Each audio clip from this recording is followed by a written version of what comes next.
how much of the UK's electricity over the year came from wind energy.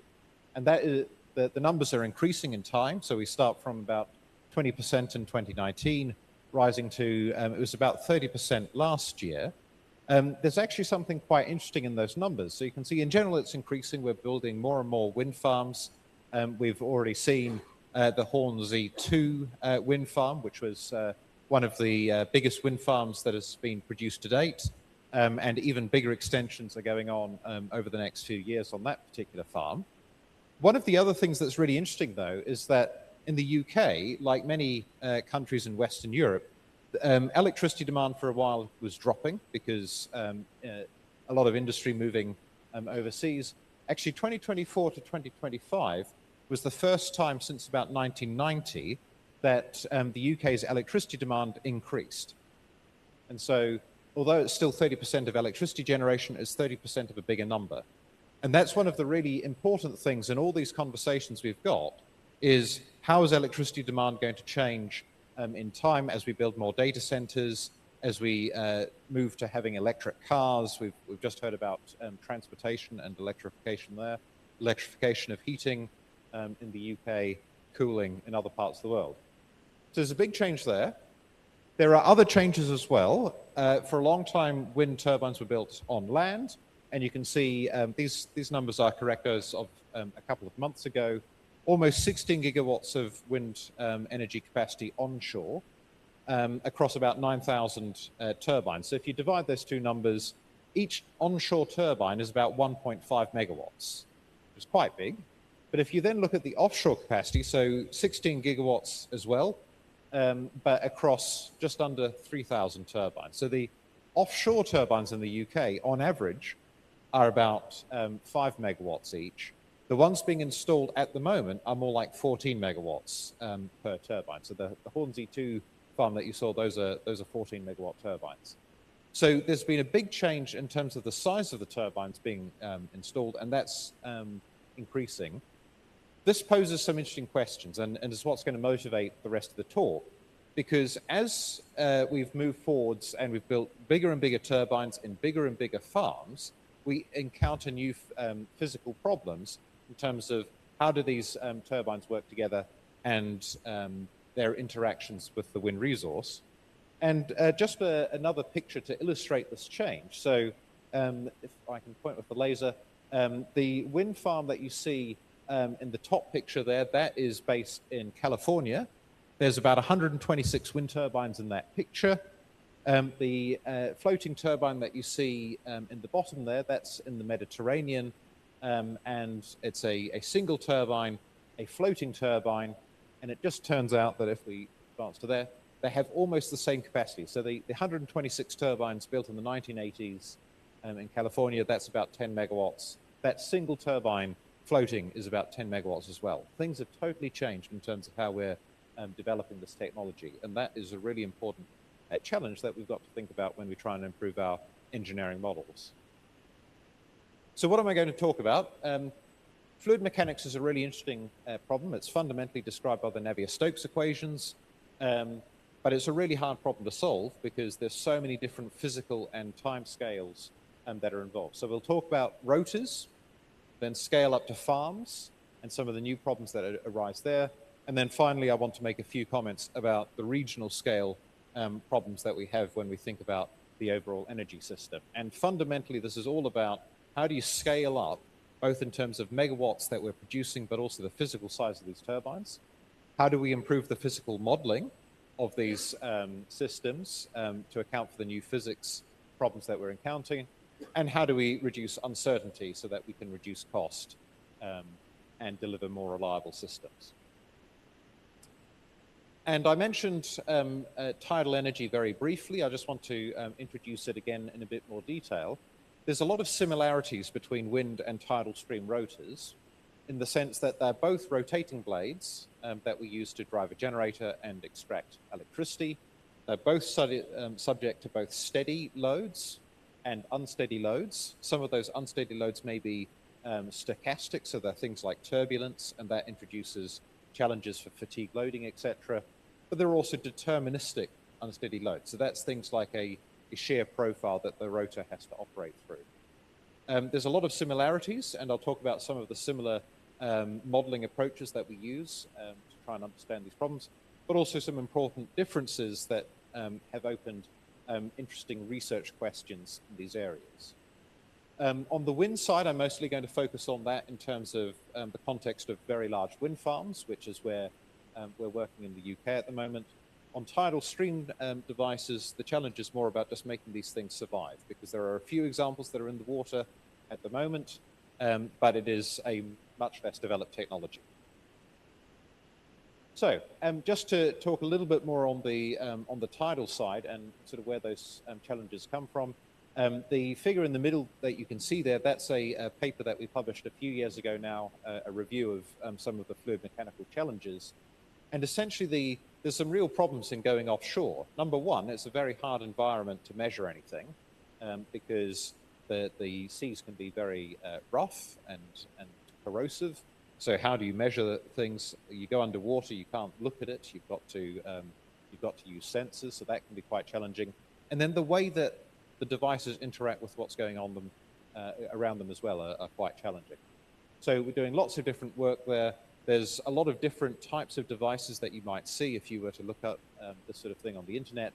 The sorts of device that you see on the top left there, that's a floating platform with the turbines. They drop on arms into the water to operate, or things on the bottom right, which look a lot more like underwater wind turbines. And the reason there are these different devices is because there are a lot of unresolved engineering challenges leading to different device concepts. And so we've got a big program grant called COTIDE that is trying to address some of this. So I'll talk about some of the results coming out there later. Right, so let's start by thinking about rotors and their aero or hydrodynamics.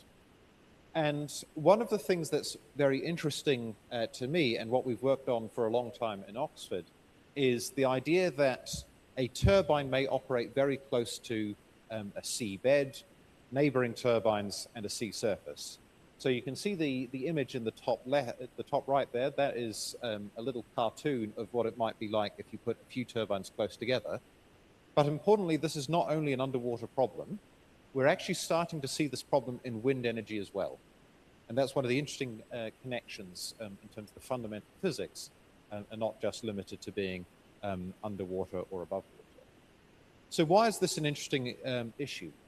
For a long time, over 100 years now, there's been a nice theory that says the maximum amount of energy that you can extract from the wind is just under 60% of the kinetic energy. Lanchester Betts came up with that theory in 1920.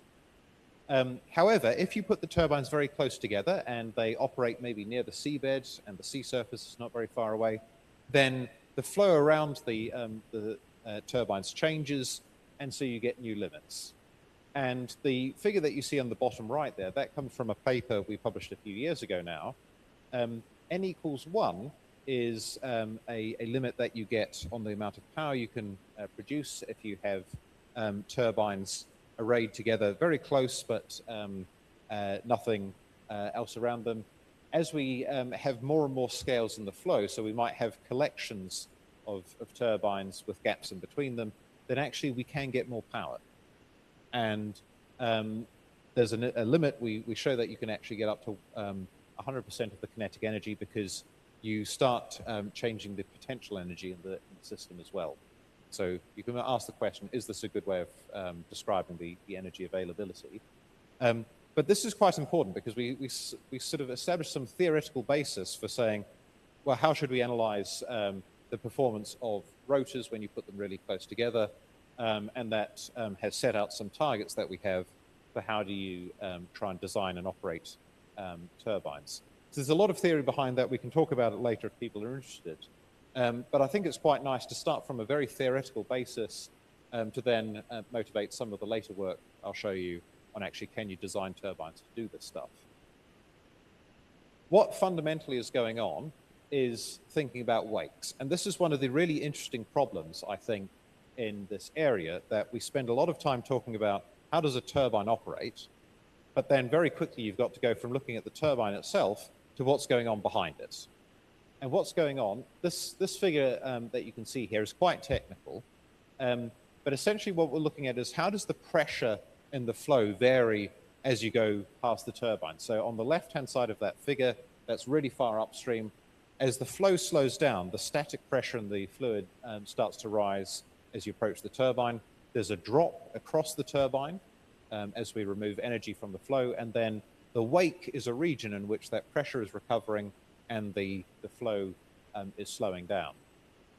And if you follow the red dashed line, that is what the BETS theory that I mentioned earlier that's been working very well in this area for over 100 years, and that's what that's based on. So we say there's going to be some eventual recovery of pressure. If, however, there is a pressure drop in the system, and there are lots of reasons why this might occur, I'll say a bit more about that in a moment, you can see that we get a bigger pressure drop overall. We also get a bigger pressure drop across our rotor, and we can extract more energy.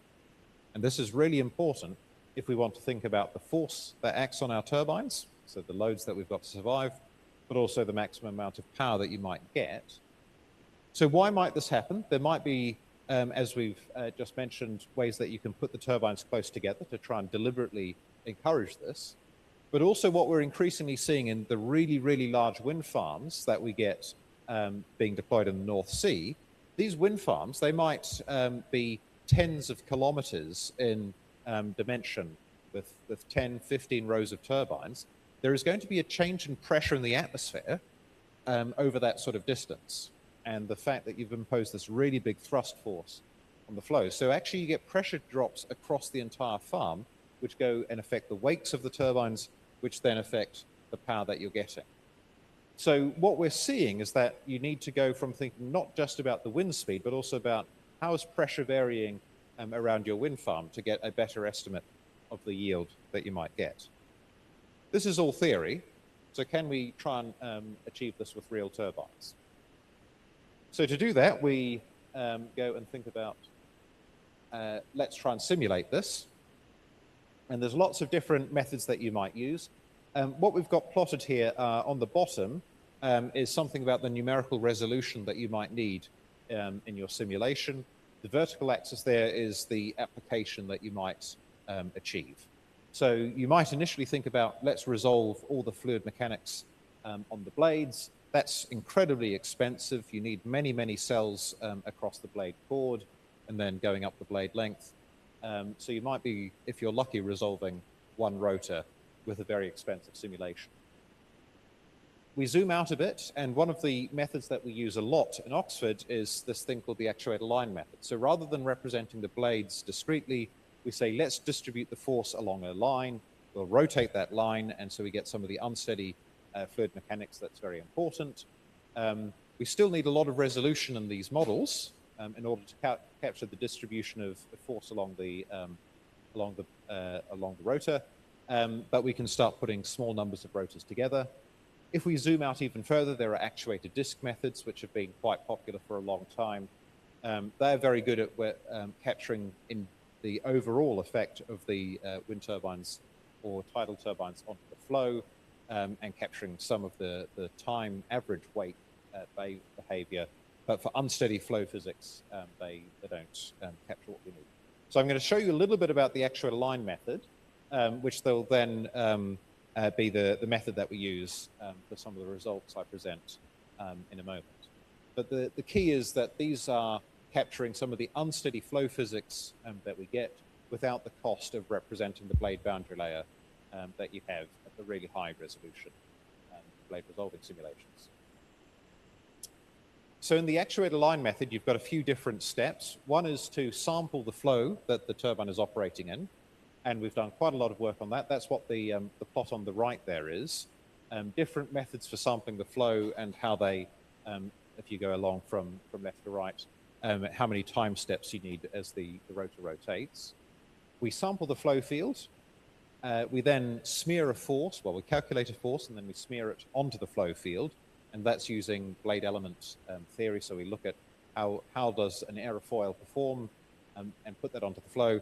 And then there's a close coupling with all of that and the simulation method that you're using. So we are performing a lot of large eddy simulations. These are quite expensive, but they're very good for capturing the unsteady dynamics of a wake. And these are all very closely coupled. This is the challenge of this area, that you think you've understood the physics, but there's also almost an art to trying to get all these things to work together in a similar level of detail. So in the plots that you can see there, the number of time steps is presented on the top of the figures, and you can see different methods. You don't really need to know what CPS, VAS, and LAS stand for, but there are different methods that we can try and use for sampling and then reimposing the forces.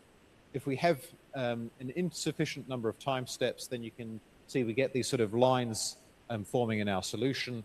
That's we're jumping the blades too quickly each time step, and that's going to introduce incorrect physics into the flow field. As I increase the number of time steps, my computational cost is going up, but I get a much smoother flow field. And essentially what we've done is the line average sampling method, which is the bottom line there, it lets us run slightly larger time steps, so lower computational cost, but gets the physics right. So we play around a lot with this sort of thing. But what does that let us do? We can now try and understand some of the unsteady flow physics that you get on a rotor. So I mentioned there are unsteady phenomena that are deterministic. There are some that are stochastic, and some that are stochastic. This is looking at a deterministic one. So this is the shear profile that you might get in a flow. And as a turbine rotates through it, at some points the blade sees higher flow speeds, at some points it sees lower flow speeds. And that changes the loading that you get on the blade. So if we look at the line plots on the right to begin with, the three colors there are the forces acting on the three blades of the turbine. And you can see they go higher at some points. That's when the blade is pointing upwards, and then they drop as the blade points downwards into the lower flow speeds. Those fluctuate once per revolution on each blade, but because the three blades are working together to produce the overall thrust and the power on the rotor, you get 3 times per revolution fluctuations in those loads. So depending on what metrics you're interested in, are we interested in blades or the entire rotor, we're going to get different levels of fluctuations happening on our systems. We see that in our experiments as well. The other thing that you can see, so the polar plots in the middle there, that's what happens to the root bending moments. This is the load that the blades have to survive at the root of the blade. It's really important if you want to think about fatigue and shear stress. And basically, those are not symmetric. And that asymmetry of the loading profile means you get fatigue every single time the blade rotates. So it's not just about understanding the stochastic turbulence that generates unsteady loading. Even the steady loading can be quite a big problem for these devices. These particular simulations were part of a project that we had funded by the UK Supergen ORE fund. We did the simulations in Oxford, and then you can see the blade actually being tested with these loads up in Edinburgh in a facility called Fastblades. This is a fatigue loading system. It turned out that the particular blade that you can see there was massively over-engineered. It would have survived for about 100 years of the loads that we were expecting at the site. That's massive over-engineering because they didn't know what to expect. So as we move forward, we can couple numerical simulation and what the design of blades is going to be to try and reduce over-engineering and therefore reduce cost. So we can look at things like that. I mentioned that if you can understand this blockage phenomenon and how it affects the pressure in the system, we can potentially also improve the power that you might get from the turbine. And so that's what we've done a lot of work on in Oxford as well. The picture that you can see in the top there, that is from some experiments that we did in 2019 of putting 2 turbines very close together, specifically designing them to try and exploit the pressure changes that you get in the flow around a turbine. And there's a lot of theory behind this, but one of the key differences that you get when you're trying to exploit these effects is that you have to design your turbine to survive much greater loads than if you were trying to design, say, a wind turbine where these interference effects are less significant. So essentially the blocked rotor and the unblocked rotor there are images of what this looks like. These blades end up looking bigger than if you were designing it like a wind turbine, which is not trying to exploit these effects. And we put the turbines very, very close together. So you can see some of the dimensions there. The rotors themselves, 1.2 meters in diameter. And then we have a quarter of a diameter spacing between the rotors. That number was chosen because we took lots of measurements with an acoustic Doppler velocimeter. This is basically a probe that you put into the water to measure the flow speed. That was the closest spacing between the rotors we were allowed by the facility to not risk hitting their flow sampling probe. In principle, you might want to put them even close together. What did we see? That's the thing. So in the plots that you see at the top there, the blue dots are the power versus the rotational speed of the rotor, and then the thrust in blue. And it's normalized on the maximum that you get. So it starts off at 1, being about the maximum. As you spin the rotor faster and faster, the power drops off. And at the same time, the thrust on the system is going up. When we put two rotors together, so those are the orange and yellow markers that you can see, we see that we get more power normalized on what you got with just the single rotor. About 20% more power. That's really good, because these things are interacting with each other as we had expected. The thrust that you get goes up as well, but not proportionally as much as the power. And so this is potentially really nice, because what it's telling you is if you put your turbines very close together and you've designed them to exploit this effect, you can indeed get that increase in power that we expect from the theory. So that's good. We need to build slightly stronger blades, but actually underwater, this is not necessarily a problem, because the blades need to be neutrally buoyant. And that means you can put a lot more structure in them. In wind, where you're trying to design the blades to be really light, this might be a bit more challenging. We've done lots of other experiments as well. I put just one example of them on the bottom left there. So what you can see in these plots are looking at the loads that you get on the blades when you put waves past them. So this is another form of unsteady flow. Again, it's what you might describe as a deterministic unsteadiness, because we can predict what the fluctuation of velocity in a wave is. And we get these interesting sort of elliptical profiles. The top row is the thrust that you're getting on the rotor.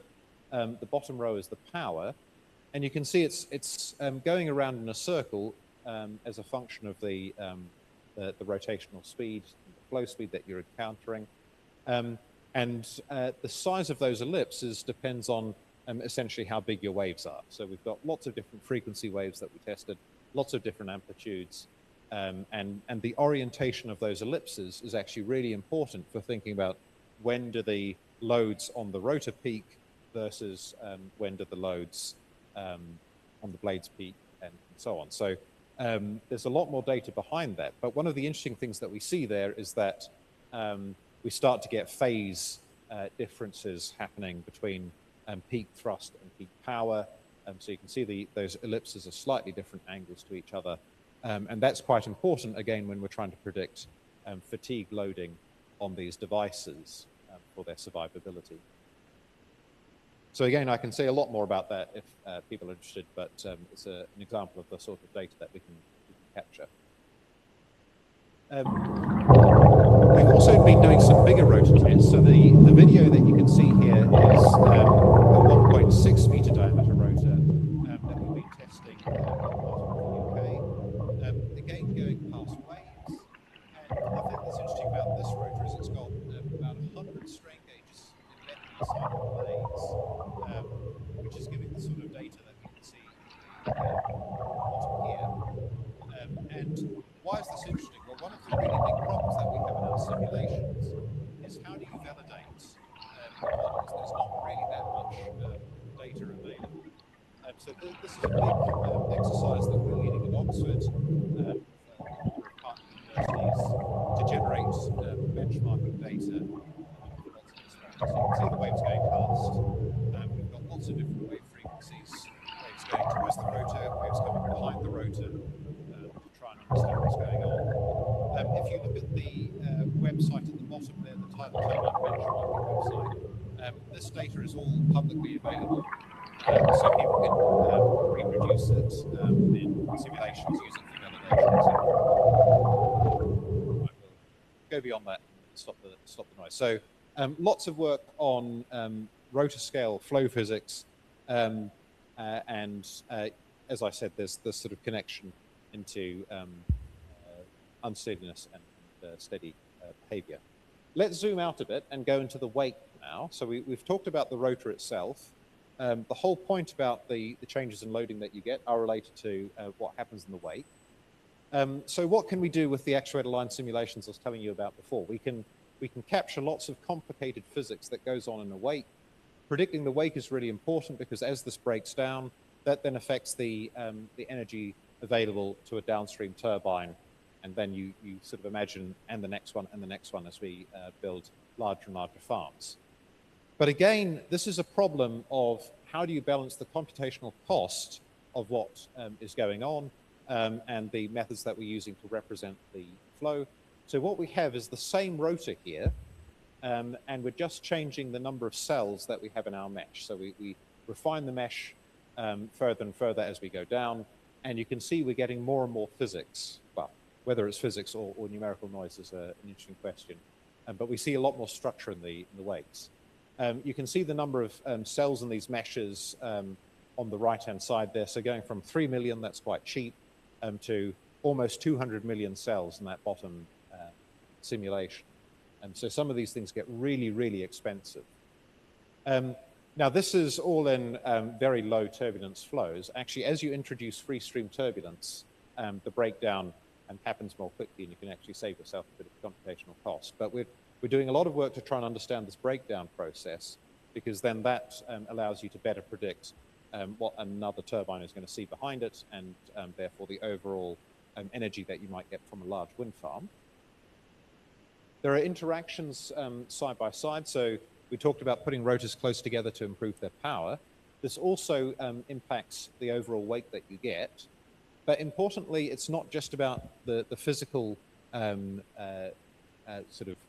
geometry of the problem, but also how the turbines are operating. So these are, again, the same turbines. The top row there is when they're operating in a very high thrust condition.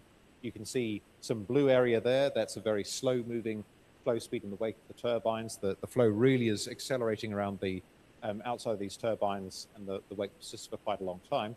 As you change how the turbines are operating, going to the middle and then the bottom plot there, you reduce the thrust, and then the interactions between the rotors reduce as well. So we saw that you could improve the power performance if you put the turbines close together, but it also depends on how they're operating. And so we go from not only needing to understand the fluid mechanics of the problem, but also understanding a bit about the control of the system as well. So control is a really interesting area, I think, that people will be getting involved in. If we think about wakes, so let's just look at the figure on the right to begin with. That's a wind farm in Sweden. You actually see it from the bridge that connects Sweden and Denmark as you cross between them. And they've got some data for when the wind is going exactly along that row of turbines. There's 8 turbines in that line. And this is why wakes are so important. So the first turbine gets lots of power. If we normalize the amount of power that you're getting for all the turbines on that first one, you can see the power that you get drops substantially, about 30% for the turbine in the second row, then increases slightly, but it's pretty much constant thereafter. Right? So number one, you can't just imagine that your wind farm is going to produce, let's say, 100 turbines times power. These wakes really significantly impact the overall performance that you get. But also, it's not just reducing the energy available to every single turbine. There's clearly something going on in the downstream turbines. That means they're all producing about the same amount of power. And that's where the mixing of the wake and the interaction with the surrounding flow becomes really, really important to predict. The other thing that's challenging about this area is what's summarized in the plots on the bottom left. So we did some simulations. The solid blue line is what we get from the simulation and what we're trying to predict with some engineering models. The engineering models are given in dashed lines, and I haven't named them because the names of the models don't particularly matter. What matters here is that you can see if you were trying to predict the wind speed seen by the turbines in a line, you would probably go for the red dashed line. Actually, when the wind direction changes just a little bit, then that red dashed line model is the worst predictor of the wake that is encountered by the turbines. And the wind direction has only changed by a few degrees between those two cases, and that's something very likely to happen. You go from the green one, probably being the worst in the inline case, to probably being the best in the case where the wind direction's changed by just a little bit. And so this is one of the big problems that we've got. These very simple models that were okay for onshore wind farms when the turbines were very small are not working for the very large wind turbines that we've now got offshore. And so that's the sort of thing we're trying to work on to improve and capture some of the extra mixing physics that really explain why those models are not working. The other reason why they're so important, and just to link sort of what the wake does back to the turbine, is if you're operating in the wake of an upstream turbine, you will see significant fluctuations in the wind speed, and that really drives massive fluctuations in load. So there's lots and lots of different figures here. If you focus just on the top two plots, the solid line is where the mean of the load is in these different conditions, and then the sort of shaded area represents the fluctuation that you get as you operate in a wake. And this is the really big problem. But again, if we think about what's going to cause the blades to eventually break, if you've got big fluctuations, then that's going to lead to fatigue loading and eventual decommissioning of the turbine. So the point here is now we're talking about unsteady stochastic loading, really quite challenging, but quite pleasingly for us, we can use the actuator line model to capture this sort of information. You can't do it with actuator disks because you need the unsteady behavior. Blade resolving would be way too expensive to try and do this. So the sort of intermediate behavior is quite good. I won't say more about that at the moment because that's quite complicated. Let's talk about floating turbines. We've already heard a little bit about the need to go offshore. Most of the wind turbines in the UK at the moment are built on fixed foundations, but to go deeper offshore, you need to go to floating. So these are simulations, again, actuator line. The case that we're reproducing is an experiment that was done at Polimi in Italy. So you can see a figure of the rotor there. Basically, they've got a system to drive the rotor as if it's on a floating platform. And we're simulating the pitching of the rotor. You can see the fluctuation and thrust that you get, but also interesting dynamics that you get in the streamwise velocity.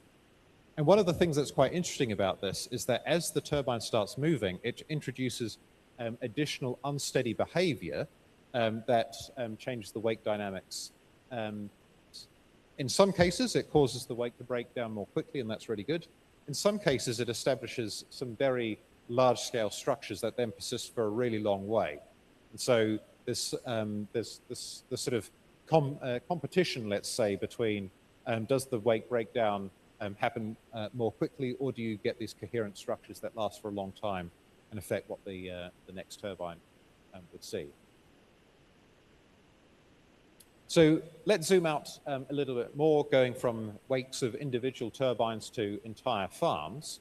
One of the things that we're very interested in here is the interaction between the farm and the atmospheric flow. A lot of the offshore farms in the UK are based in the North Sea. There are some in a few other parts of the country as well. And in the North Sea, you get a temperature profile where we get essentially a shear profile, and then we get what's called an atmospheric boundary layer, which is limited by, there's an inversion. This is usually a few hundred meters up to about 1,000 meters in altitude. But when your rotors are 200 meters or even more in diameter, actually they're a very significant part of this atmospheric boundary layer. And so the interaction between the atmospheric physics and what your wind farm are doing is becoming increasingly important, much more important than when wind turbines were only 20 or 30 meters in diameter. And the thing that you can see in that figure there shows that there's both the wakes being produced by the individual turbines themselves, but they generate their own boundary layer, which changes the physics of the problem. And that entrainment of energy within the boundary layer is why the second, third, fourth turbines in that wind farm I showed you earlier, they all produce about the same amount of power because we've got this mechanism for re-energizing the wake that's going on. Capturing that physics is really, really important if we want to estimate the yield of an entire farm. The other reason why this is really important, and that's kind of what's shown in the figures on the right there, I've got a satellite image I'll show you in a moment as well. The wake behind an entire farm, when it consists of 100 turbines or so, can persist for a very, very long way. So the vertical dashed line shows you where the farm is in that particular case, but the wake behind the farm can persist for tens of kilometers, close to 100 kilometers.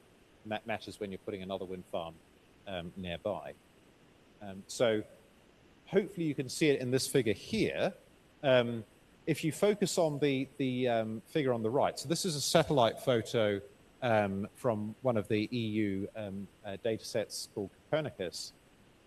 We are looking at what's called the German Bight. So the bottom of the figure is Germany, the vertical part, that's Denmark. And you can see white dots where there's a bunch of wind farms. There's a lot of wind farms in this area. You can then also see some darker areas, and those are wakes coming off these wind farms. It's using some synthetic aperture radar, so we're looking at the effect that the wake has on the roughness of the sea. But the point here is that, number one, these wakes can persist for many tens of kilometers. We see that in the field with the satellite data. But secondly, it also hits downstream wind farms. And so one wind farm is going to affect what the yield is of another wind farm. This is becoming a really big problem in Europe, where, for example, all the Belgian wind farms, they lie exactly on the Belgian-Dutch off-sea border. In the UK, there's wind farms that are British, but close to Dutch and French and Belgian wind farms. So how do you work out whose wind is being stolen by these different wind farms? So the point here is there's many different important scales that are important here, and increasingly we need to understand not only the rotor physics, the wake physics, but also the atmospheric physics that is driving these problems. Finally, let's zoom out to the very biggest scale. So it's not enough just to build one wind farm, we need to build many wind farms and understand what that's going to do for the overall system. I don't need to tell you that the wind isn't the same everywhere. This is a map of global winds. We've heard some interesting stuff about the wind, I guess, around Malaysia recently. This is the need to extract wind data at higher altitudes. This data here is at 100 meters above the mean sea level. And we've got sort of low wind speeds in blue, higher wind speeds in red and purple. You can see why, for example, in Northern Europe, wind is really an attractive option offshore because we get very, very strong winds. But there's a lot of spatial variability. You can go and explore that yourself. They've now got data at lots of other altitudes as well, which is quite useful to see. It's not only the same in space, it's also not the same in time. This is data from a met mast in the UK near London. 10-minute mean wind speeds at lots of different heights. The dark blue on the spot is at 80 meters above the sea level. Light blue is at 20 meters. There's a lot of variability, and trying to understand this variability is really quite important when we think about planning the overall energy system. You might initially think this looks like a big mess, but actually there's some interesting structure in the data. The year markers are the winter, which is when electricity demand is the highest in the UK because we need a lot of electricity for lighting and heating in cold winter. It's also when it's windiest. And this is one of the other reasons why wind has been so popular in Northern Europe. It's generally windy when the electricity demand is higher. It's lower wind speeds in summer on average, but then there's solar power to make up for it. So there's some interesting sort of, I guess, network based information there. There's a lot of variability at the day level. That's the red box, is a few days worth of data. We get day-night cycles as the land and the sea heat up and cool down at different rates. But the point is there's a lot of variability there. And we need to understand that variability if we want to try and figure out well, what is the contribution that wind can make overall, and how does it need to fit in with other energy systems and energy storage? So we do lots of data processing. It's quite, the amount of ability to process data is really important. But what I wanted to focus on is, what do you do when the wind stops blowing? Because that's a really big problem if you're going to design a system that relies a lot on wind. If you have a look at the figure on the bottom right there, that's where all the big wind farms connected directly to the national grid are in the UK. The blue dots are wind farms that are operational. Red dots are wind farms that are being commissioned. Actually, this is a little bit out of date. So Hornsey 2, which is shown in red there, is now actually blue. The size of the dots are how big the wind farms are. So you can see there's a lot of very large wind farms in the North Sea.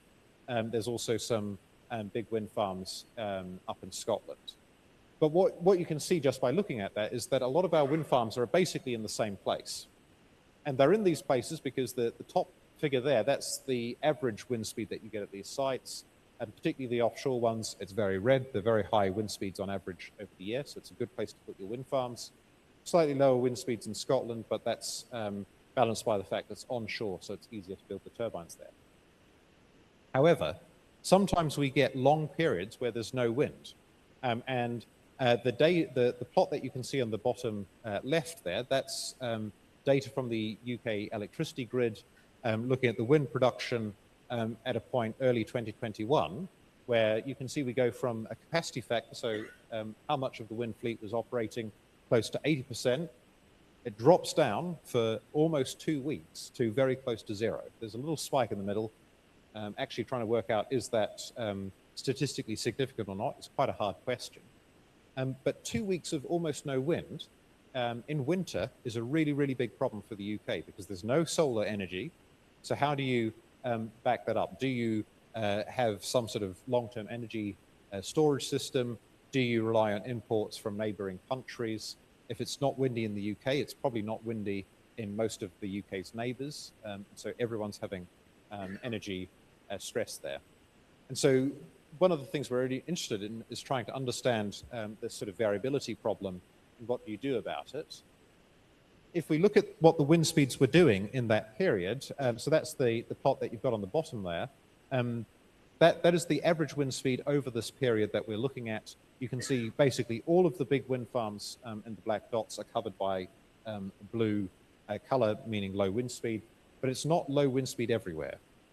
So the north of Scotland at the top of the figure, or in the English Channel at the bottom of the figure, they have actually slightly higher than average wind speeds in some parts, or at least close to average in others. So the point here is actually we can think about spatial planning of where we should be putting our wind farms by understanding some of these statistics. What are the drivers of these low wind speed conditions, and therefore how should you deploy your wind farms around the country? And definitely don't put them all in the same place, because when the wind stops blowing, you'll have a big problem. So the last figure I've got on this, I'm not going to say too much about this slide in the interest of time, but the point is that these different conditions are driven by what's going on for the UK, the Atlantic Ocean and the North Sea. And there are long-term weather predictions which say, what are the likelihood of getting these different atmospheric regimes? We know that it's really difficult to predict the weather even 10 days in advance, but predicting some of these long-term oscillations is actually a bit more predictable. We can do better statistics on these sorts of conditions, and that allows us to think about what is the likelihood of these low wind speed, long duration events in different seasons, and therefore do some planning.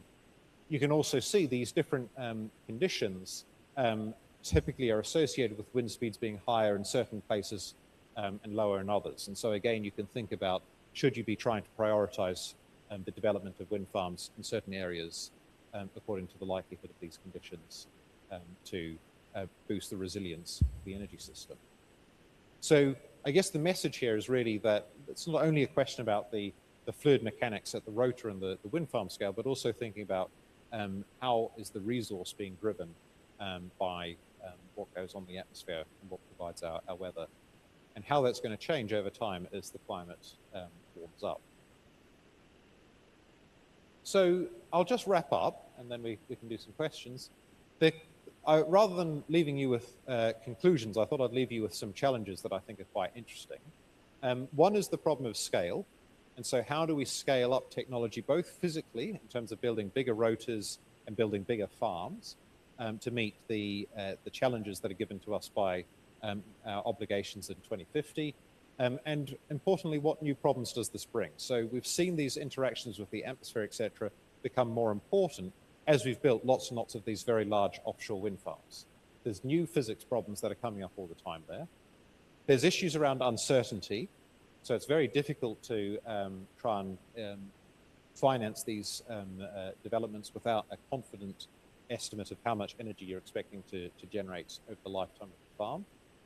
And the important thing here is that as farms are changing in their size and the physics is changing, we need to incorporate new models into our yield models, in particular including information about meteorology and the atmospheric boundary layer.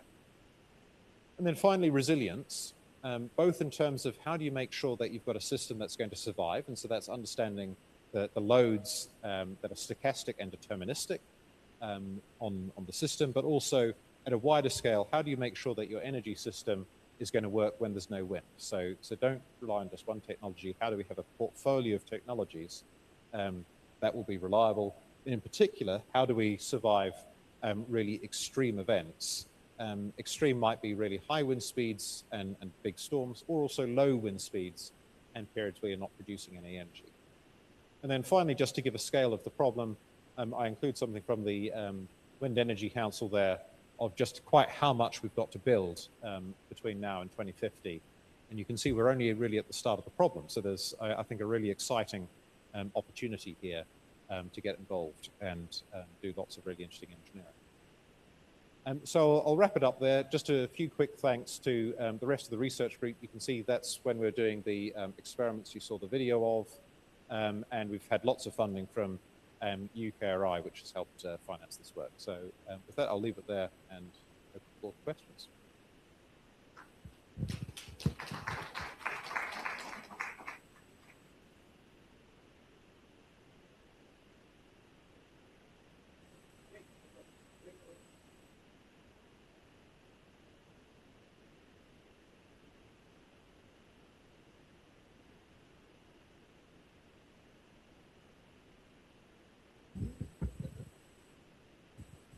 Okay.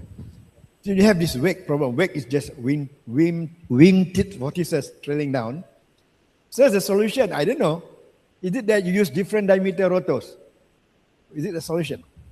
That's a really interesting question. I've got one student working on a similar sort of idea at the moment. Yeah. If you perturb the size of the rotor a little bit, let's say we have slightly different size blades or as you say, different diameter rotors. One of the interesting problems that you get is that the tip vortices that you generate, you want to break them down because that's the key part to causing the wake to break down. If we have different strength vortices, what tends to happen is they then, in a very low turbulence environment, they can then merge and form extra stable wakes. Oh. So depending on the level of turbulence that you've got in the atmosphere, you maybe break them down or not. But actually, it's quite hard to deliberately break them down because the sort of physics of a tip vortex means they want to merge, and then they become even more stable than they were before. So actually, it's turning out to be quite difficult to find an easy way of breaking them down. But in principle, you want to break them down. Yeah. Different ways you might do it, I think we've still got to explore. I thought, because I was thinking of that different rotor will create different wake at different frequency and different strength.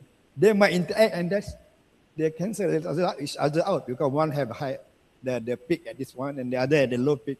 They might cancel out. Yes, so that's the idea. If you can make them cancel out, that would be ideal.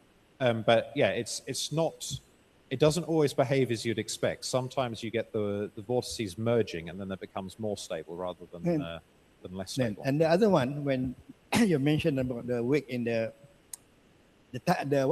ocean, there was a case when I was reading a paper on ship propeller. They introduced boss with smaller fin on the boss, and that helps to reduce the wake from the ship propeller. I know whether that will help here. If you have the boss of the wave turbine, you introduce some fin on the boss. Yes, there's been, so we haven't done any work on that specifically at Oxford, but there have been some other groups working on, can you essentially modify the, something about the geometry of the blade to try and, you know, use all sorts of inspiration from, you know, what different animals have, etc., to make interesting shaped blades, and can you promote? Oh, serrated blade. Now they're introducing what serrated turbine blade. Exactly. Yes. You know, serrations, etc. There's some interesting ideas about whether that causes the breakdown. The other thing that's quite interesting with those is can you control the acoustic profile of the blade, because there's issues around marine noise, etc. And so can you control the frequencies and amplitude of the noise? And my last thing to discuss is, when I did my turbo machinery, I only know the actuator disc theory. Now you have the actuator line. So do you mean that each line represents the position of the blade? So what you have is, if you've got 3 blades, you'll have 3 lines, for example. And the line, you rotate the lines as you move forward in time in the simulation. With the actuator disc theory, so you can say, right, we'll sample the flow field, and then we'll use blade element theory to try and calculate the performance of the turbine. We're still using blade element theory on those lines. And so we sort of effectively get what is the unsteady behavior of the rotor as it rotates. But rather than actually resolving the blade itself, we use what we know about 2-dimensional aerofoils to calculate what the forces are. Okay, thank you very much.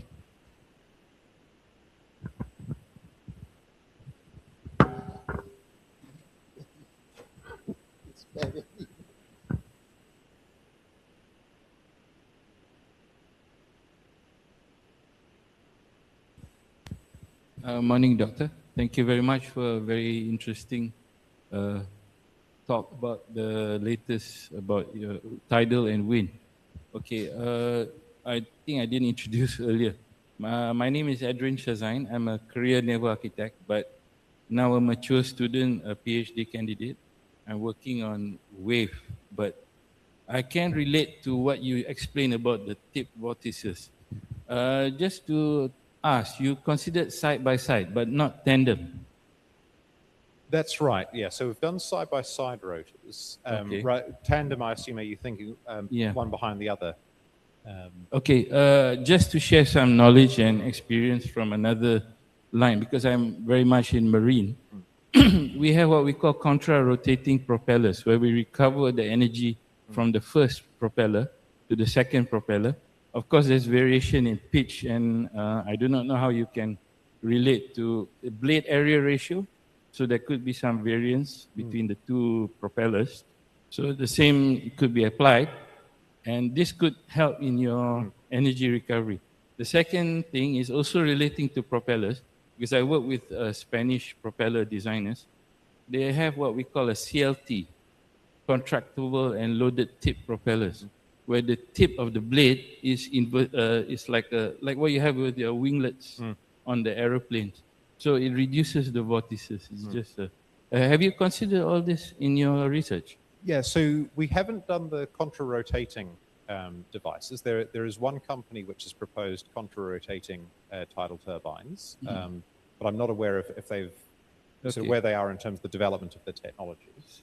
The main reason, I guess, we haven't done the contra-rotating one is we find this just a single rotor hard enough.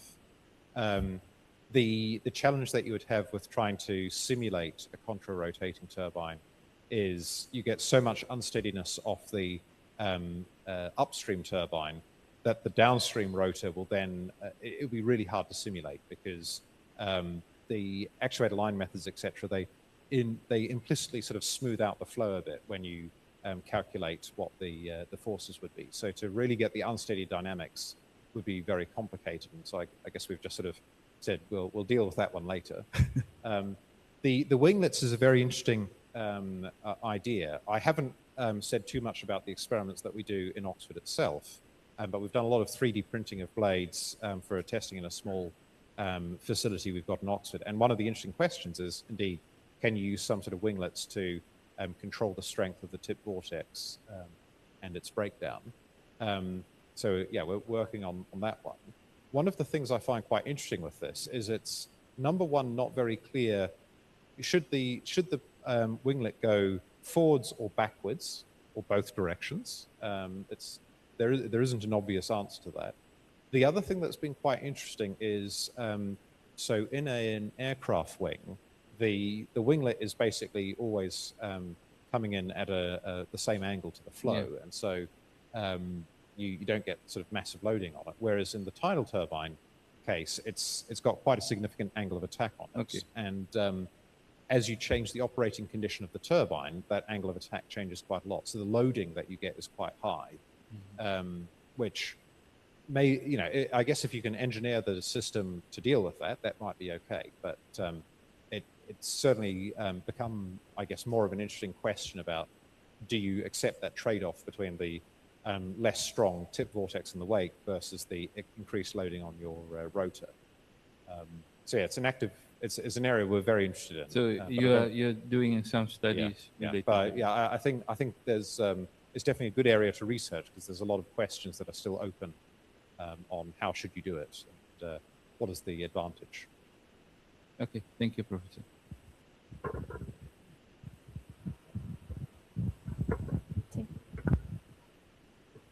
All right, thank you. Thank you for the question and thank you for the sharing session. Okay, now let's proceed with the next session. Our next speaker has extensive experience in renewable energy, decarbonization strategy, and sustainable energy development, and has been actively involved in advancing clean energy initiative and supporting Malaysia's transition toward a low carbon future. So please welcome Engineer Nur Azia Muda, Elias Omar, Head and Technical Expert at the Decarbonisation and Renewable Energy Center, TNBR Research Stadium Berhad, to deliver the next sharing session.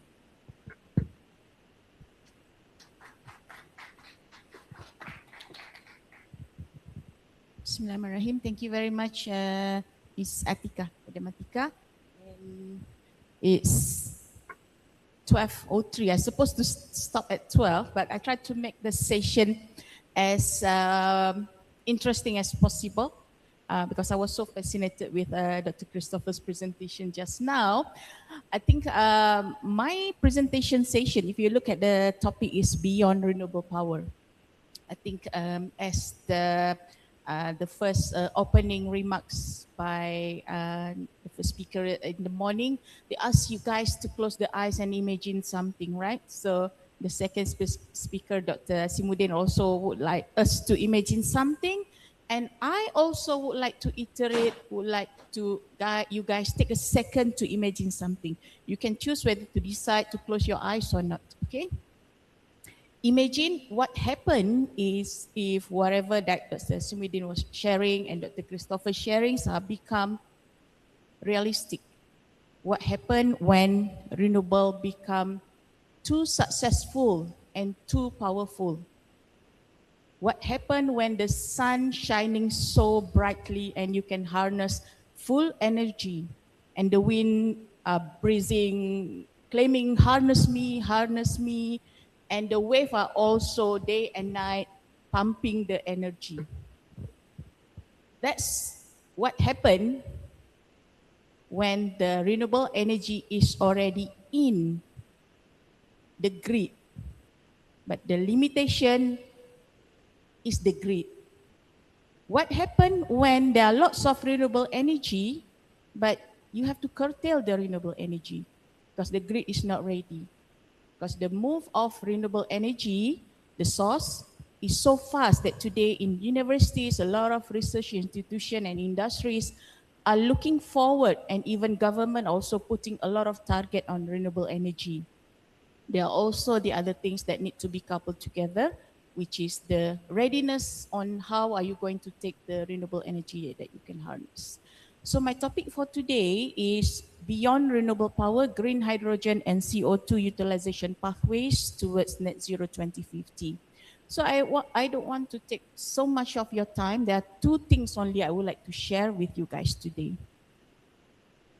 So right as normal, I mean, being the staff of TMB Research, I have to start with my company profile. So, I mean, you pay electricity every month for Malaysians, and did you know that there are the big composition ecosystem beyond what you've seen every day? Not just TMB is not just electricity bills. We are composition of a lot of system or entities. The regulated entities is normally where your bills is being calculated to come up with a tariff. And we also have the non-regulated entities, and TMB research falls under the research and education. This is mainly normally the setup. How are we going to help our parent company to foresee what will be the next technology that is going to be disruptive for us, for example. In fact, at the moment, if you look on the right side, under fuel, you can see that thermal, under coal, currently we have about, can't read over, about 56.16%, your energy is still being generated by thermal, coal and gas and distillate, and we have hydro only about 4% in our energy mix, 4 to 5%. That's not that much, right? So these are among the things that TMB Research is doing to be on the driver's seat to bring our parent company or to bring our energy industry to become more reliable, sustainable, and green. So at TMB Research, I mean, we are the research arm of TMB, and we established, I think, for the past 30 years. I mean, we are supporting the whole TMB ecosystem. TMB Research is like miniature of TMB. We have all the R&D component that supports TMB industry in TMB Research. And this is our managing director, also formerly from Uniten, Dr. Zamri. And at TMB Research, there are two main research department, which is sustainable energy and environment, focusing very much on fuel and generation as well as environment. We also have power delivery and innovation, focusing very much on transmission, distribution, as well as retail. So there are there are 6 research groups and the 2 departments, and I'm coming from the Decarbonisation and Renewable Energy, or DARE. Right, this is the composition of my research center. I don't want to highlight all the faces that works together with me. Those are all the researchers. Probably you can see lots of vacancy also. I mean, for the students, if you would like to to be part of our team.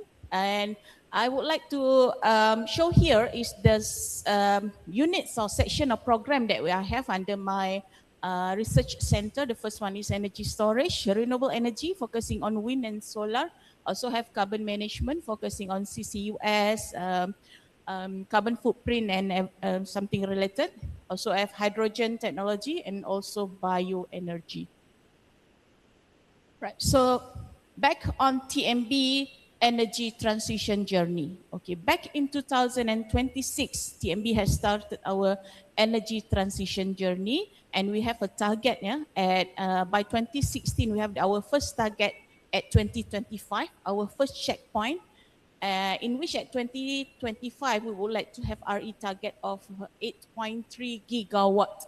Okay, 8.3 gigawatt. At that time, when we post our strategy, we would like all the RE target of 8.3 gigawatt to be locally acquired. But based on the movement of electricity growth in Malaysia, there's no opportunity for us to go for that. That is why for TMB, we also have a few setup of renewable energy overseas. We have in UK, TMB, Vantage, and Australia, and a few other states. And our next checkpoint is 2035, in which at that time we would like our emission reduction to be 35%, lower than our target in 2016, and reduction of coal capacity by 50%. This is mainly naturally from the retirement of our coal plant. And by 2050, we aspire to reach net zero by coal free. Actually, we would.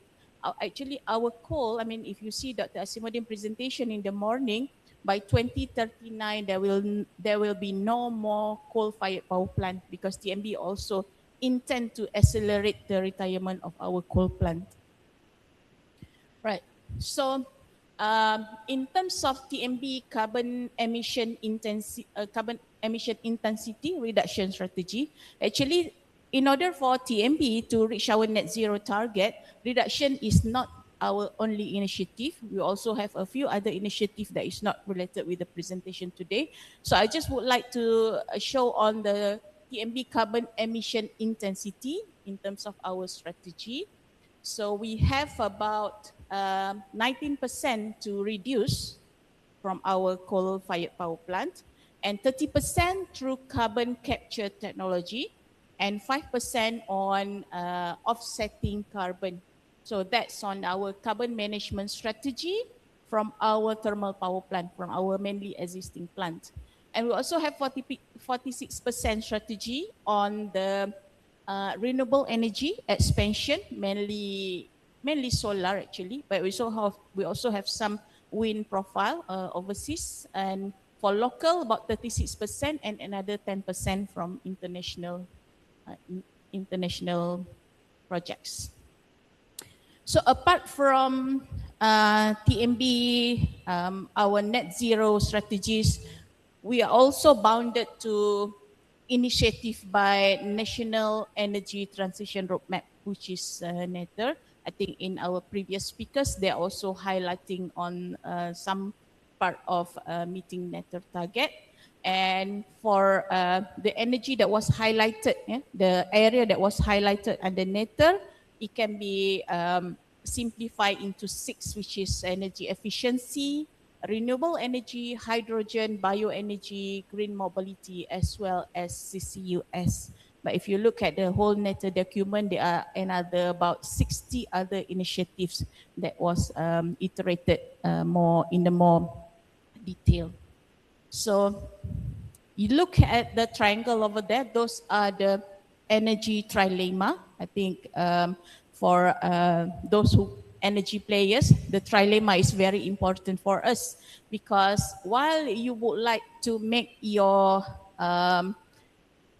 energy sustainable using renewables and whatnot, you also would like your energy to be affordable as well as reliable. I think affordable and reliable, sometimes it comes hands in hands together, because you need to have the cheap source of electricity, in which at the moment the cheapest source is, at the moment, if you're looking about the LCOE, levelized cost of electricity in Malaysia, is actually solar. It can go lower than 30 cents. But solar is not that reliable due to the intermittency. So it's still the winning point is the winning of all the trilemma at the moment for Malaysia is still coal. Fossil is still fossil. All right. So you remember the question I posed to you just now? What happened when the renewable energy is so successful? Solar, wind, biomass, biogas, or whatever you name, probably hydro also, it is already successful. And in terms of grid parity, they already reached the grid parity, probably lower than the fossils. What happened, right? So as I mentioned just now, most of our renewables are intermittent, especially solar and wind.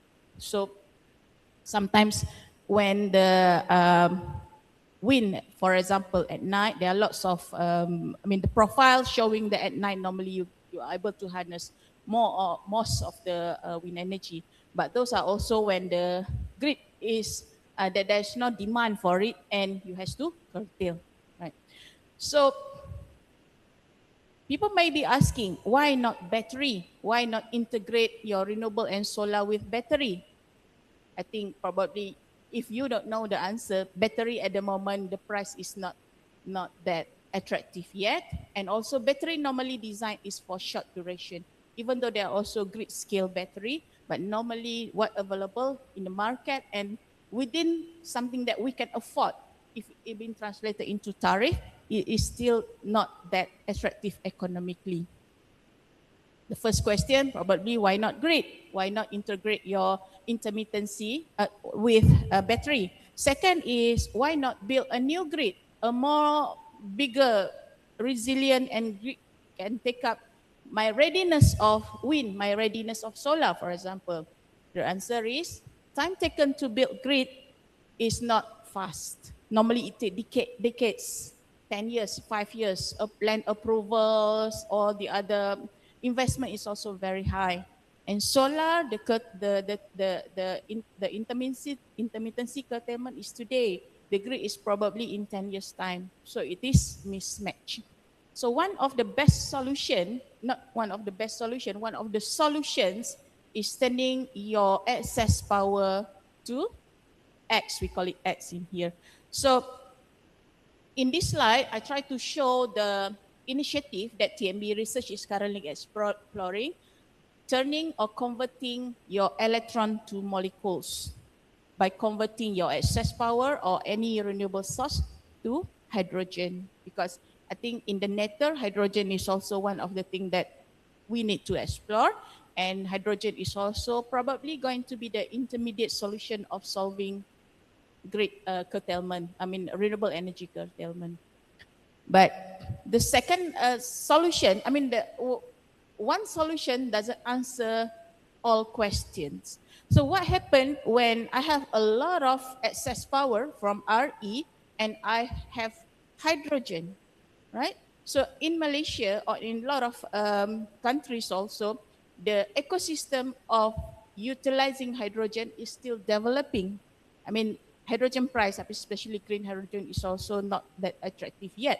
But the hydrogen can be replaced by other gases. So why I would like to use hydrogen? Currently, for example, like I'm coming from a coal-fired power plant or gas-fired power plant, why I need to blend my gas or my coal with hydrogen? The system is not ready. The machine that can take the coal-firing system cannot produce the efficiency that I already promised in my PPA, for instance. That is why, among others, and not the only option, is to use the hydrogen that we can potentially produce to help our decarbonization of our thermal power plant. Because why? Thermal power plant, we have carbon dioxide. And hydrogen can be combined with carbon dioxide to produce molecules, a lot of other chemicals that can be building blocks for a lot of things. It can also be related to the presentation by Tuan Haji Fauzi in the morning on converting to molecules, methane, methanol, dimethyl ethers, and a lot of other components. So this is the example of power to X integration strategy, in which you have renewables from solar, wind, and its intermittency. The curtail part you convert into hydrogen through electrolysis system, because for electrolysis, for green hydrogen production, the majority of the cost, about 75%, coming from your electrons. So if you can get the excess power from the curtail RE, you can convert into hydrogen and store in the form of molecules. And this hydrogen can be turned into, among others, e-fuel using the waste from our power plant. So I'm talking here about the circular economy in the whole power plant ecosystem. So probably it's not going to solve all problems, but at least it solves part of decarbonization issues in Malaysia at the moment. So this is just a concept. So maybe you ask, like, everybody can talk about concept, everybody can generate things. What did TMB Research actually do? So at TMB Research, we are not just looking at the concept, we are really integrating the concept into our real operations. So there are two projects, as I mentioned in my earlier slide, only two things I would like to share with you guys today. Our first project, the name of this project is Project REACH, which is Renewable and Clean Hydrogen. So that's a very detailed text over there, so you can read if you have time. But this project is actually about the proof of concept on the production of green hydrogen. So what TMB would like to see is what TMB would like to see is what will be the cost of generating green hydrogen, what will be the best electrolyzer system, because there are lots of electrolyzer type, photon exchange membrane, AEM, alkaline, and a lot of it. And those, I mean, all the technology providers, they came to us saying that they are the most efficient, the most economical, and everything. So without we test it on the ground, I mean, we have to prove it. Especially not just electrolyzer part, we are developing also the balance of systems to ensure that I have renewable source. Probably I need battery for certain electrolysis like electrolyzer like alkaline. They need stable electricity. So I need to have a battery system to run the hydrogen. So next question, what will I do with my hydrogen? So before I go to that, so probably we can have a look on this slide on the hydrogen economy value chain. So the source of electricity, it can come from anywhere, even the grid. Probably, I mean, those who don't really familiar about hydrogen, probably you need to know hydrogen can consist of a lot of colors. The common color is gray or black hydrogen, which is produced from the steam methane reform from oil and gas industry. We have green hydrogen produced by electrolysis or splitting of water. We can have turquoise hydrogen, also similar like the black or gray, but during the production, CO2 is being captured. So they call blue or turquoise. They also have now pink hydrogen. Pink hydrogen.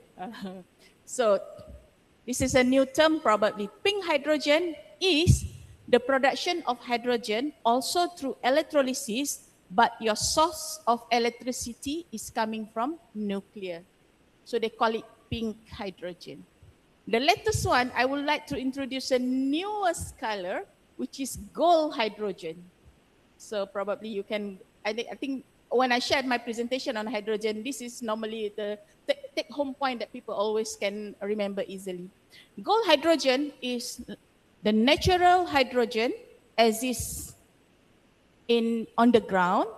So you have to, similar like the oil and gas, normally oil and gas, they are harnessing the methane, natural gas. But this one is hydrogen. So they need to do the purification and everything. So geologically, there are a few places that has already been identified that have this source of hydrogen in Australia. In Malaysia, at the moment, there is no exploration on this yet. But probably if there is actually, the production of hydrogen can be very cheap because you just need to do the normal purification process as the other cases.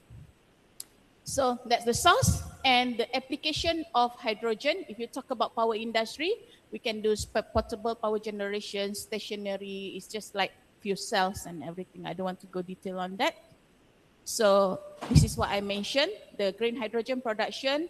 And okay, green hydrogen, I mean, hydrogen also can be used for energy storage.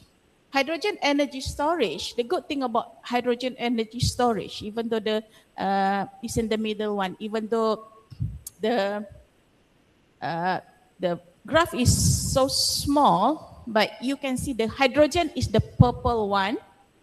And in terms of the storage capacity, it can be similar to pump hydro or compressed air energy storage, which is very huge.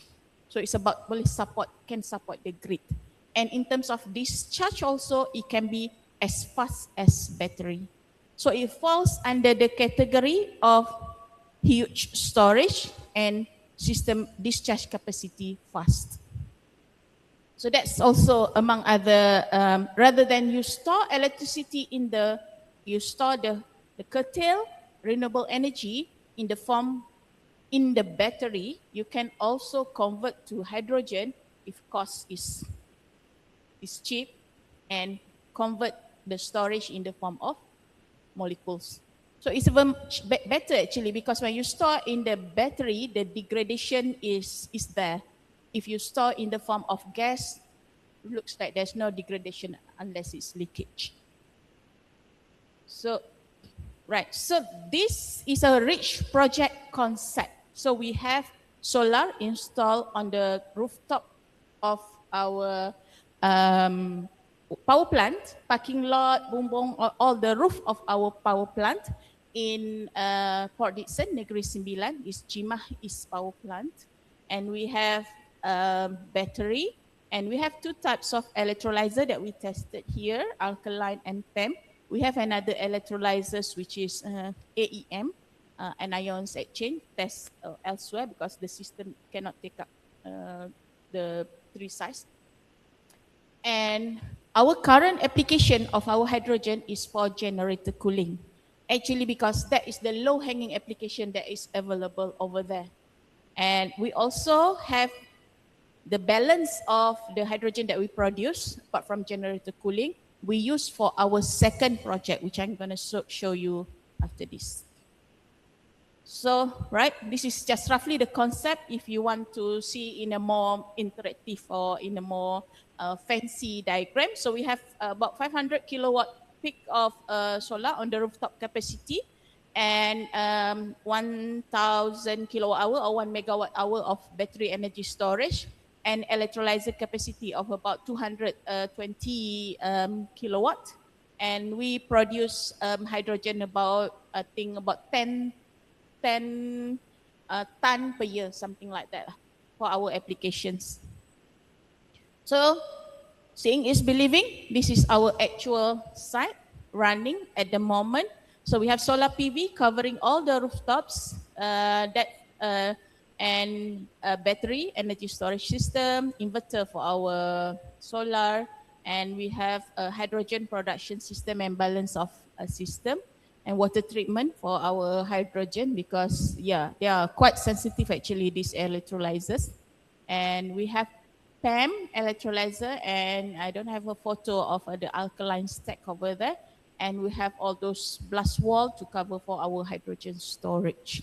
So the project is already just completed, I think 2 months back. At the moment we are running to, basically among other things that we do at the moment is on the battery management system to optimize, because one of electrolyzer that we use can take up the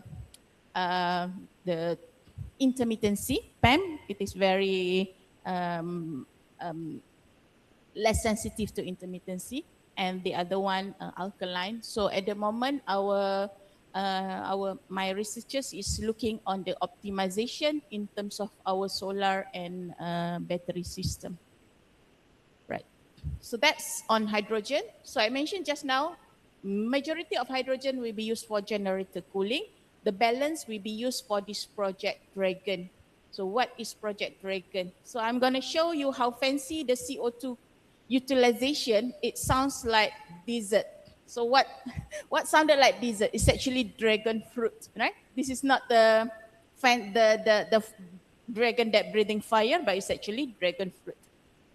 So this slide shows why power industry like TMB, why we need to capture CO2.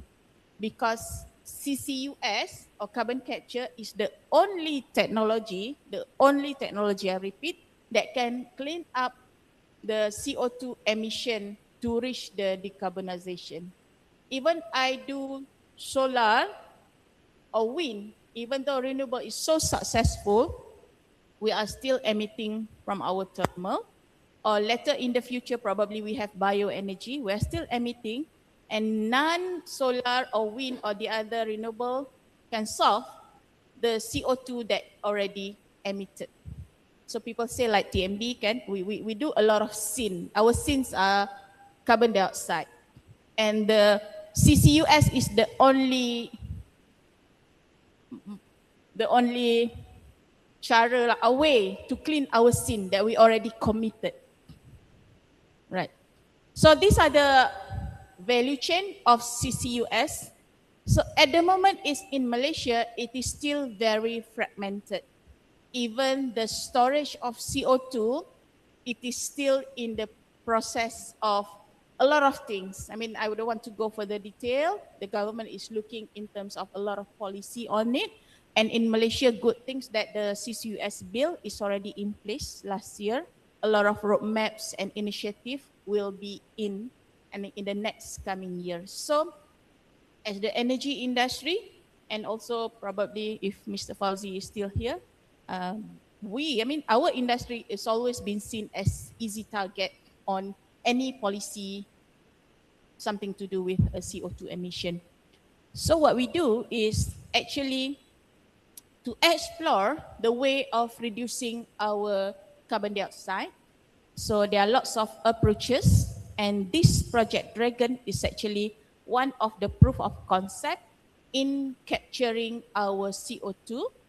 In Project Dragon, we use a very common technology for post-combustion carbon capture, which is amine system. And the beauty things that what we do is our CO2, I'm going to go next to this slide straight away. Okay. The CO2 that we capture, there's no storage readiness in Malaysia yet. So whatever that we capture, we convert or we utilize into a market-ready technology.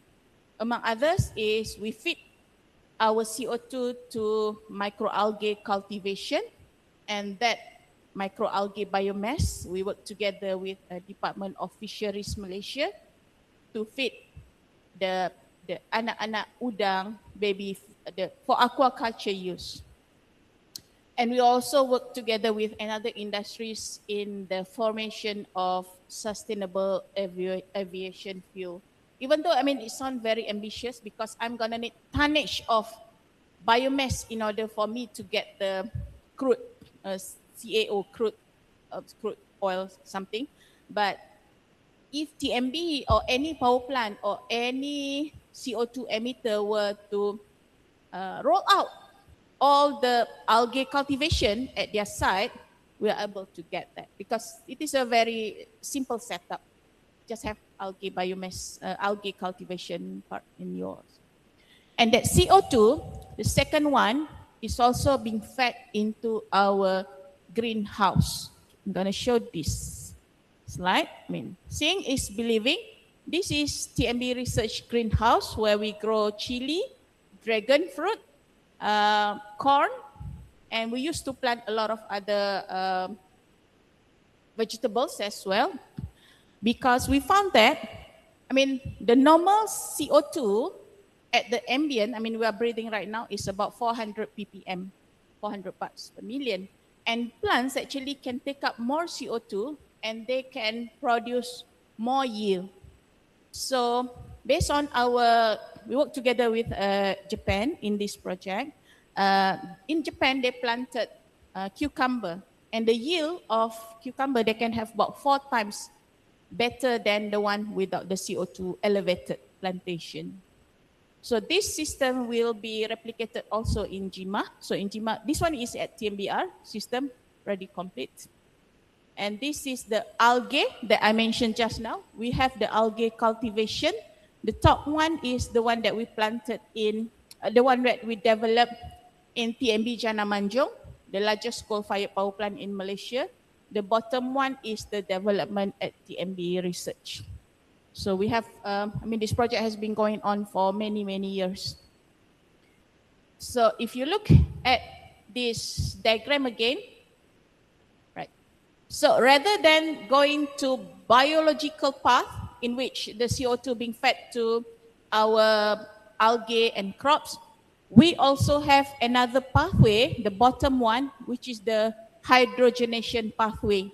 This is where the hydrogen from REACH project is being fed into to produce e-fuels. In this project, we are going to focus on methane as well as methanol. So we have completed our methane system. This is we call it kiosk system, CO2 conversion to methane. That's a containerized system, also powered by solar on the roof, and we produce methane from CO2. So the R&D part is the development of catalyst. We're also actually working together with some of the researchers from UTM. So this is the kiosk system. Right. So that's actually ending my This is actually the Dragon project. This is my last slide. I can finish it in 30 minutes, time given. So actually what I would like to say is that potentially, I mean, we have to be very positive, all of us. Renewable target by Malaysia to reach about 70% of RE by 2050 for net zero will be there, no doubt. Even though probably I'm not going to be here anymore on our senior OTEC one is already just advising the younger generation from here or from the better place. But renewable energy will be targeted, will be achieved. And the younger generation students and everything, they are also actually the source of renewable energy, because the country gonna need your energy to meet the target of renewable energy. And the integration with what happened when you are already producing at surplus, these are the options that universities, industries, and everybody else also can look into. So I would like to end my presentation with one last line from The Lion King. If you guys know about the song, they said, "It's a circle of life and we all move by it." So I hope, I mean, TMB are not working alone in this. We need universities, we need other industries to work together to achieve the aspiration of our country net zero. So with that, thank you very much.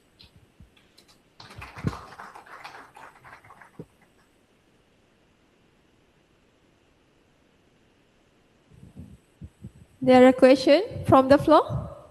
One question.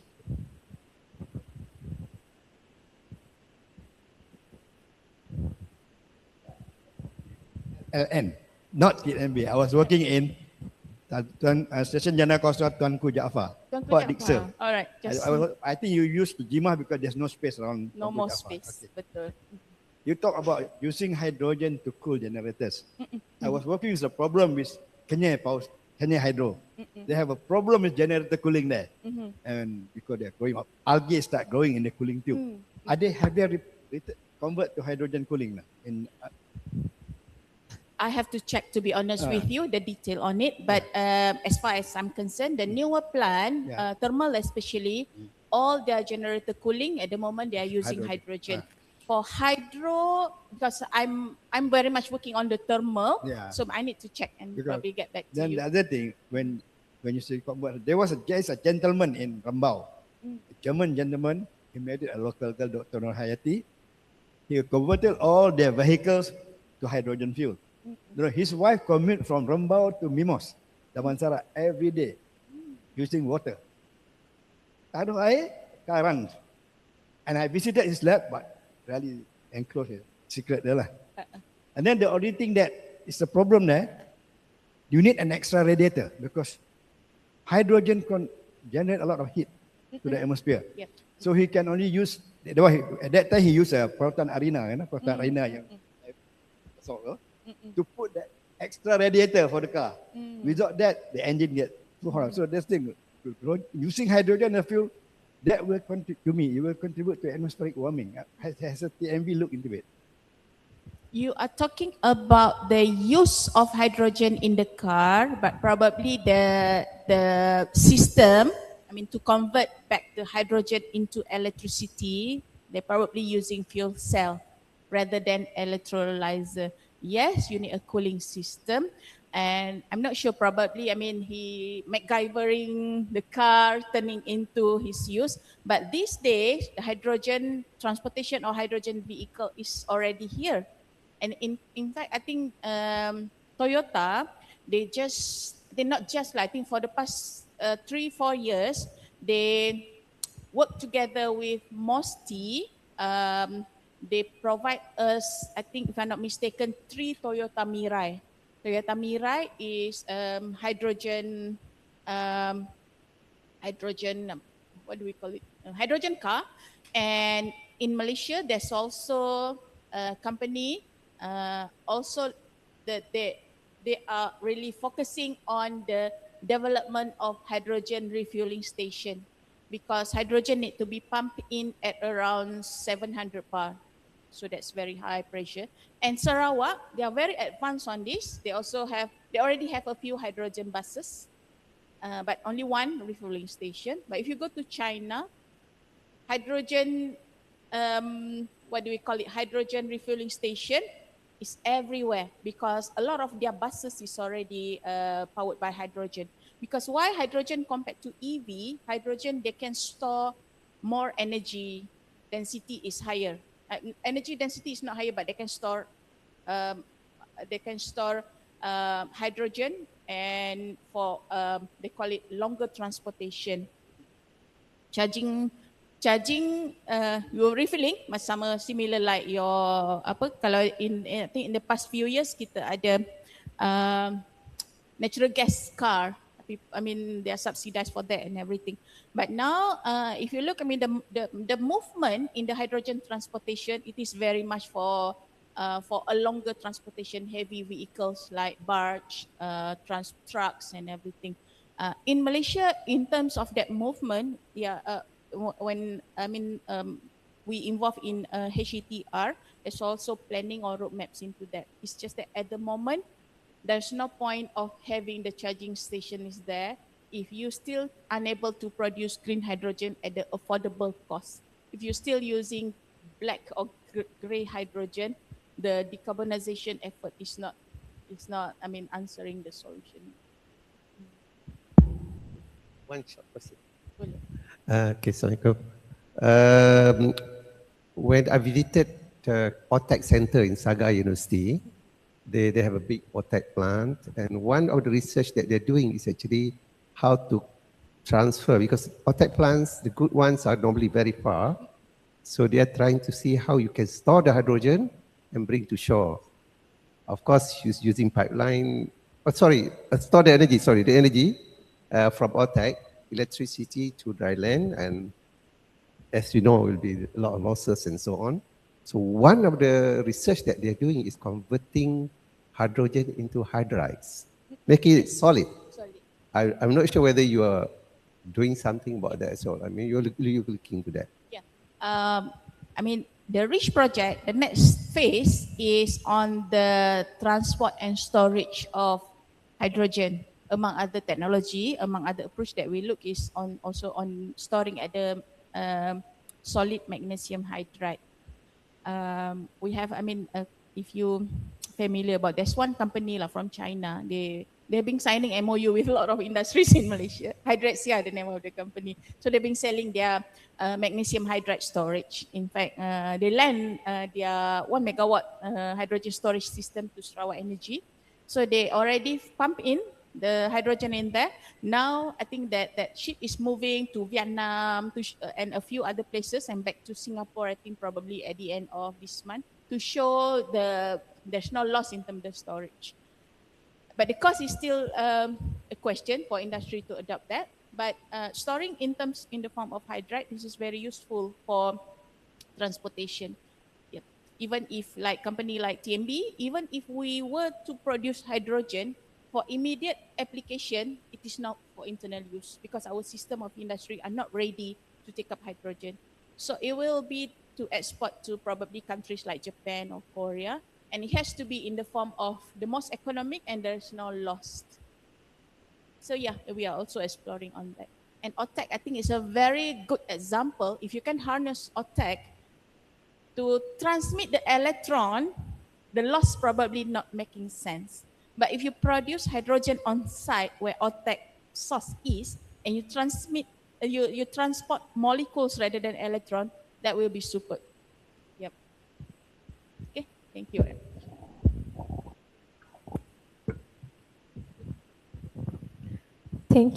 Thank you, Engineer Dr. Azia. Okay, due to the time consuming, we will move our third keynote session to after lunch. So the seminar will be resumed at 2 p.m. So we hope that everyone can come again sharp at 2 p.m. So here, the keynote session by Dr. I.R. Ahmad Mukhlis Firdaus, Professor Dr. Omar Yaakob, and also Associate Professor Technologist Dr. Sabia Bama. So before we have a lunch, let's have a photograph session together. So I would like to call everyone together at the center. Center, just sit. Cameraman kat depan. Yes, cameraman will be placed at the front. So everyone can move to the center.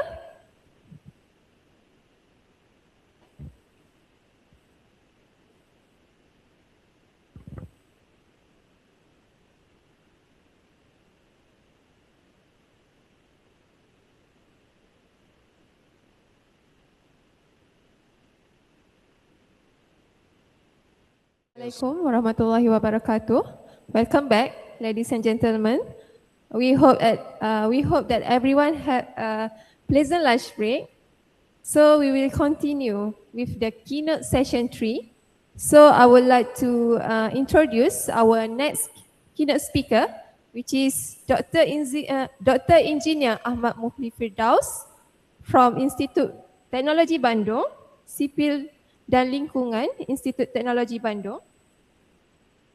His expertise focuses on marine renewable energy, particularly tidal stream energy, wave energy, offshore wind and floating solar photovoltaic system, with extensive involvement in research and development projects related to sustainable marine energy technologies. He will deliver a keynote talk entitled Physical Model Test of Tidal Stream Proposal with an introduction to Indonesian past experience. Sirs, please join me in giving him a warm welcome, Dr. Engineer Ahmad Mukhli Firdaus. Please welcome.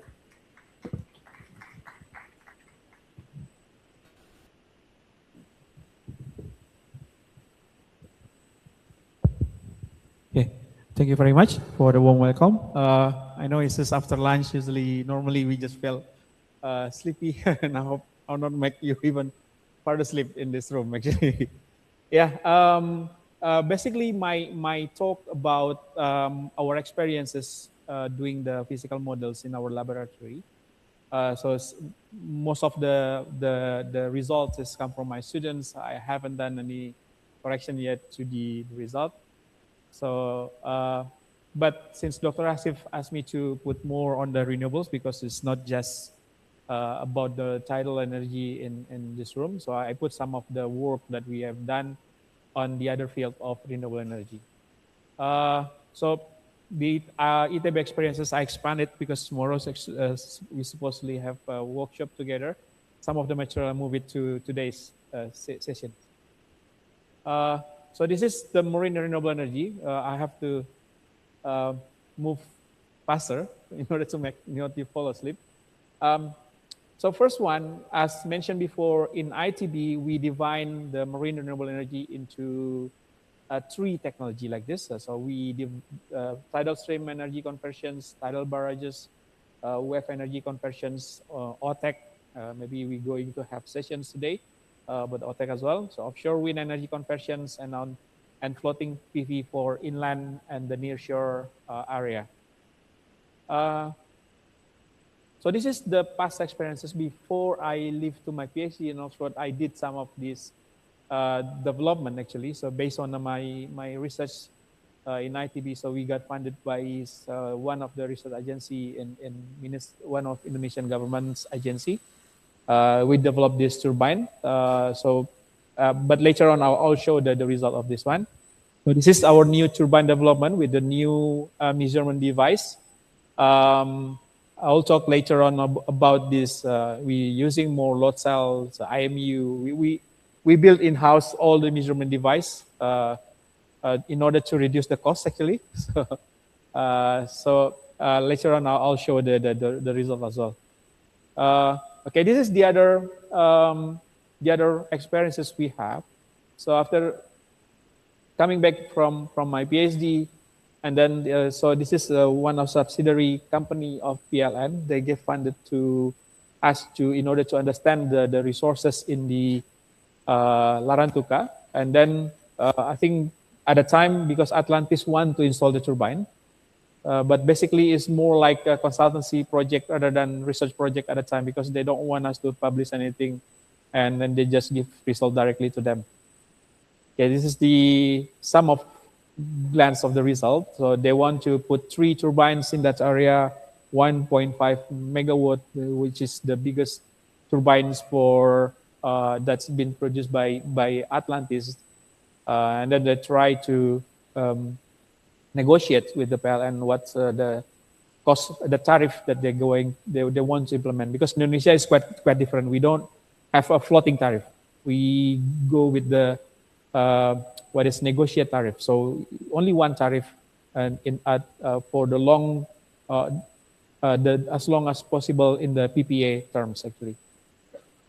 So this is the ongoing project. As you see here, I have some works with Dr. Hasif as well in order to do the resources and then implement some of the model that we developed during my PhD in Oxford.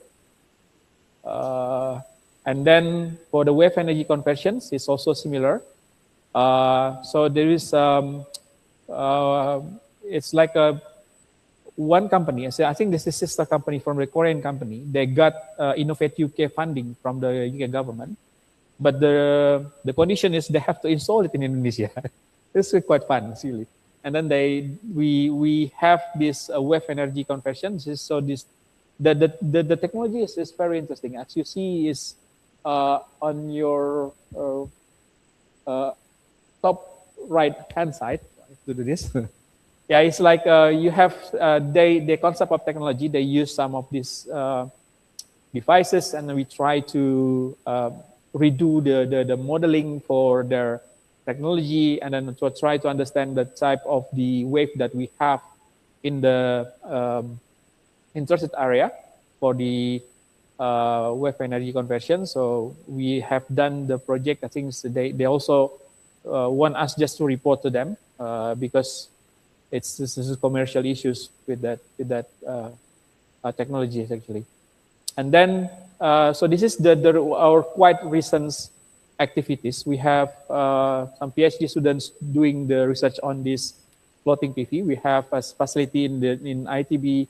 We did first, because at the moment Indonesia have a lot of projects on the floating PV, but on reservoir. So as you might know, if you attend many conferences or looking for the floating PV subjects, a lot of them talk about Cirata project, which is Cirata is on a reservoir, but the water depth is 90 meters, in which this is the floating PV in the deepest water depth at the moment. And but what we want is actually we want to understand the hydroelastics behavior of the floaters. So we try to implement this shape here, and then remove the panel, and then we put some of the weight on it to represent the weight of the panel, and then we look at the hydroelastic behavior of the floaters. Okay, I'll not talk a lot about this one. So this is our recent research project. So we're going to have living lab. I think this is quite similar like we saw in the UMT. It's in Patimban. So yeah, coincidentally, I designed this port and become one of the largest port in Indonesia after colonial time. And then they have some of the area that we call it as unused area. We're going to have, so we got funded from, we got grant from, the program is called Koneksi. It's this collaboration between Indonesian government and Australian government. And we have our partners with the University of Western Australia in Perth. And then we try to develop living labs here in order to understand the behavior of the floating PV, including the power production and also the behavior of the floaters. Yes, this is the partners that support us with the projects actually. Hopefully by the end of this year, we can monitor everything in Patimban. So at the moment, it's still in the preparation stage. We try to deploy the actual floaters and then doing the monitoring. So we try to develop our own monitoring systems there. And then we look at the result later on. And we commit to open all the data. I think we can invite you to see the data if you want to do that. because that's one condition we make with our partners. Because based on our experiences, whenever private sector enter the projects, we can no longer publish the result. Okay, we also conduct some of the workshops and everything on marine renewable energy in Indonesia. So, and by general, so we mostly on the tidal and floating PV. Okay, so this is before that. Before I continue on the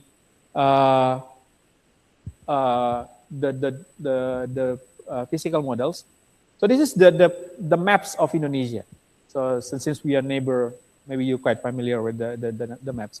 So at least 17 locations has been identified as the potential location in Indonesia. So there are more and more coming. So I know some of the area that has not been measured yet, has been surveyed yet by the Indonesian government. Some of them is in Ambon area. We had some New Zealander university give funding for the local university there to do the resource assessment for this area. And also at the moment, so because in Indonesia, the system is like the number of electricity you can sell to the grid actually has to be mentioned in the what we call it general electricity provision plan. General plan for electricity provisions actually. So it's like a document from the government. And then the government already include tidal stream power plant as one of the energy sources that can be installed in a certain area. It's mentioned that 40 megawatt install capacity has been provided because in Indonesia it's no longer based for the renewable energy. They changed the regulation now. We don't follow the demand anymore. So whenever any IPP, independent power producer, can produce from renewables, as long as the grid can accept that. So because the problem with the renewable energy is intermittency, isn't it? So the variability of the power source make damage to the grid. So they calculate that this is what they call it as VRE. VRE is this variability renewable energy. So they calculate that how gigawatt, what is the capacity that can be accepted by the grid. And then at the moment they allocate around 40 megawatt in several grids. It's divided into 3 grids from the tidal stream. So that's why a lot of company now try to aim Indonesian sites, especially UK company like Atlantis. I know some of them is a Hydro Wings already approached, try to have one of the area for their first power plant in Indonesia. Since this is, for example, the 3 grids is I'm lucky to be to ever visit this area. So as you see here, so most of the ships during the strong currents cannot move at all. Like this, you see that they are just like moving, but actually they stay still, they stay in the stationary. They try to cross the the strait. It's just quite narrow actually, only 800 meters wide. And then this is the other side. So this one is only 300 meters. As you see, the ship is struggling just to cross the 300 meter wide of the straits. So how energetic the flow in this area. It just can reach up to 4 meters per second. So you can imagine that number. And then this is the last one. So I went to this area. It's called Toyopake. Toyopake is a tiny islands in between Lombok Island and Bali. So it's just very famous for if you want to swim with the manta ray and everything. It's just very famous in this area. They have tiny gap actually. 3 of these straits, Lombok Strait, Badung Strait, and including Toyopake, have energetic current in this area. It's can up to 2 to 3 meters per second. It's very strong current in this area. The Toyopake only 800 meters wide, but Lombok Straits can be 20 kilometers. It's very wide actually. And this is what I discussed with, so because Chris and I share the same supervisor in Oxford. So my supervisor have very big interest with the vertical axis. And then Chris is working more on the horizontal axis. So the reason why, because this is one story that's been told by Guy Holsby to me, like, okay, I believe, they said, the race of the tidal turbine is similar like the race to the air travel. For example, right now we only see the the airplanes, the jet airplanes as our transporter. Meanwhile, in the past, actually, we can see that is the air travel, the air freight, is said here, used for the traveling in the past. But since the Hindenburg disaster like this, nobody dare to fly with the air freight, the airships actually, to say. But this day we know that the airplane give more and more problems to us, especially for the emissions. While we compare it to the airships, it maybe is quite less polluted in terms of the emissions.